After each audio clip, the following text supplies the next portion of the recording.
Suara Kebenaran pada Jumat 23 Februari 2024 berjudul Memelihara Iman. Saudaraku, kesetiaan Abraham kepada Elohim Yahweh, di mana sampai akhir hayatnya ia tetap menunaikan panggilannya untuk menemukan negeri yang dijanjikan Tuhan, merupakan kesetiaan iman. Akhirnya Abraham mengakhiri pertandingan imannya dengan baik. Kehidupan Abraham ini harus juga menjadi teladan kita. Inilah pertandingan yang dimaksud oleh Paulus, bahwa ia memelihara imannya sampai akhir hidupnya. 2 Timotius 4 ayat 7. Memelihara iman bukan hanya berarti sampai mati, tetapi menjadi orang Kristen yang pergi ke gereja.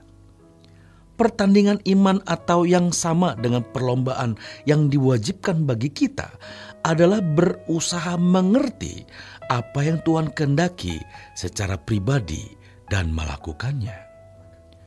Sebagaimana kehadiran Abraham di dunia ini dikehendaki oleh Allah untuk melakukan keinginan dan rencana Allah, demikian pula dengan keberadaan kita di bumi ini dikehendaki Allah untuk melakukan keinginan dan rencananya. Kalau kita menjadi salah satu dari anak Abraham atau diberi peluang untuk memperjuangkan iman seperti Abraham, berarti kita adalah orang yang penting di mata Tuhan. Sebagaimana betapa pentingnya Abraham dalam sejarah kerajaan Allah, demikian pula betapa pentingnya kita masing-masing dalam sejarah kerajaan Tuhan Yesus Kristus. Kita adalah salah satu dari korpus delikti yang dinantikan. Sebab kurang satu saja dari jumlah korpus delikti yang dikehendaki oleh Allah, maka dunia belum bisa diakhiri dan kerajaan Tuhan Yesus Kristus belum bisa direalisasikan.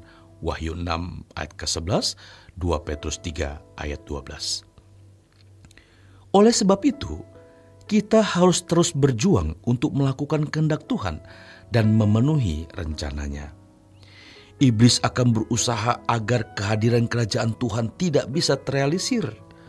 Itulah sebabnya ia berjalan keliling, bekerja keras, berusaha menelan siapa saja yang dapat diterkamnya. Kita harus melawan dengan iman yang teguh, artinya tetap di dalam kesetiaan iman seperti Abraham. Semua orang percaya yang benar mengalami penderitaan dalam perjuangan mempertahankan iman. 1 Petrus 5 ayat 8 dan 9. Oleh sebab itu, kita tidak boleh memiliki urusan sendiri, yaitu hidup wajar seperti anak-anak dunia yang tidak dipandang penting oleh Tuhan. Mereka sibuk makan dan minum, kawin dan dikawinkan sampai mati. Mereka adalah orang-orang yang tidak diperhitungkan oleh Tuhan, sebab mereka akan menjadi sampah abadi. Kalau kita tidak bersungguh-sungguh memperjuangkan iman, kita bisa senasib dengan mereka, yaitu binasa, terpisah dari Allah selamanya. Hal ini bukan nasib atau penentuan Tuhan, melainkan pilihan kita sendiri. Seringkali sampai seseorang menutup mata, barulah ia dipaksa untuk melepaskan semuanya.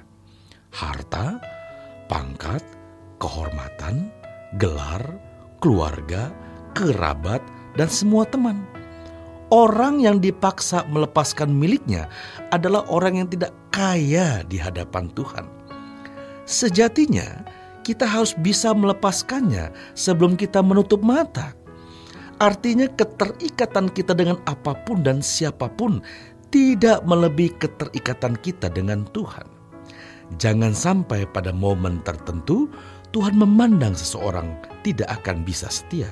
Artinya tidak akan bisa memberi porsi yang pantas untuk Tuhan, sehingga ia tidak mendapat tempat di hati Tuhan lagi.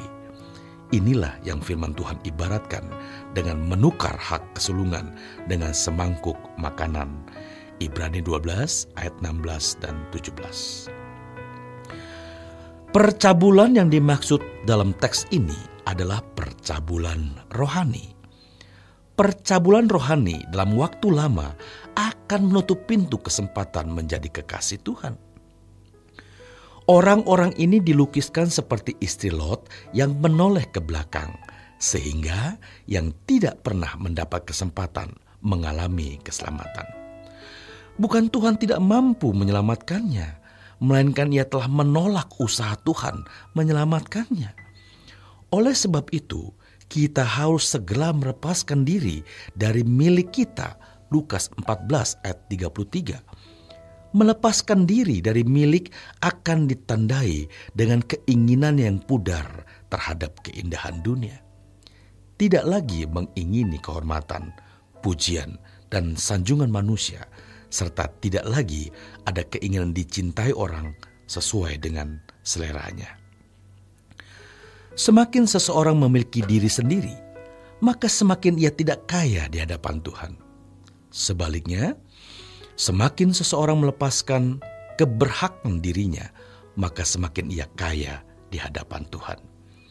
Bagaimana seseorang bisa dilepaskan dari belenggu keberhakan atas dirinya? Tidak ada cara lain kecuali mengubah cara berpikir.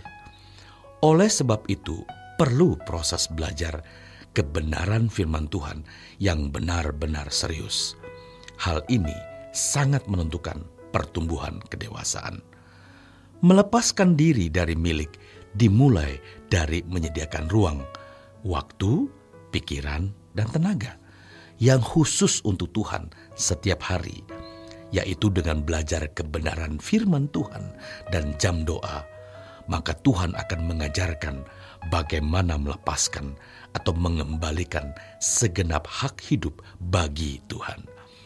Hanya ketika seseorang melepaskan segenap haknya, barulah bisa memperlakukan Tuhan secara pantas di sepanjang hidupnya dan bisa menyembah Tuhan dalam arti yang sebenarnya. Lukas 4 ayat yang ke-8. Selamat berjuang saudaraku. Tuhan Yesus memberkati.